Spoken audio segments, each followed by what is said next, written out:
Hi అండి, ఇంట్లోనే నెయ్యి ఎలా తయారో చూపిస్తాను. ఒక 5 డేస్ 6 డేస్ మేగడిని చక్కగా ఎత్తిపెట్టి ఫ్రిడ్జ్లో దాచిపెట్టండి. మనం నెయ్యి చేయాలనుకున్న రోజు తీసేసి దానిలో బాగా వాటర్ మిక్స్ చేసి ఒక 10 మినిట్స్ కవ్వంతో చిలికేస్తే ఇలా చూడండి మజ్జిగకి మేగడికి అలా సపరేట్ అయిపోయి వెన్న బాగా తేలుతుంది. ఈ మజ్జిగని చక్కగా తాగొచ్చండి, సాల్ట్ వేసుకొని, వేస్ట్ చేయొద్దు.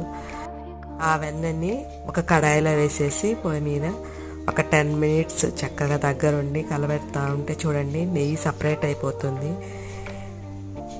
మళ్ళీ బాగా నురగ వస్తే అప్పుడు పొయ్యి ఆపేసేసుకోవచ్చండి. చూడండి ఇలా నురగ రావాలి. నురగ వచ్చినప్పుడు ఇలా చేస్తే సపరేట్ చూడండి రెడీ అయిపోయింది. ఆపేసుకొని వడగట్టేసుకోండి చల్లార్చాక. దాన్ని వడగట్టిన దాన్ని కూడా గసి కూడా మేము తింటామండి, వేస్ట్ చేయను. చూడండి గుమగుమలాడే నెయ్యి ఇంట్లోనే రెడీ అయిపోతుంది. ఇల్లంతా మంచి సువాసన.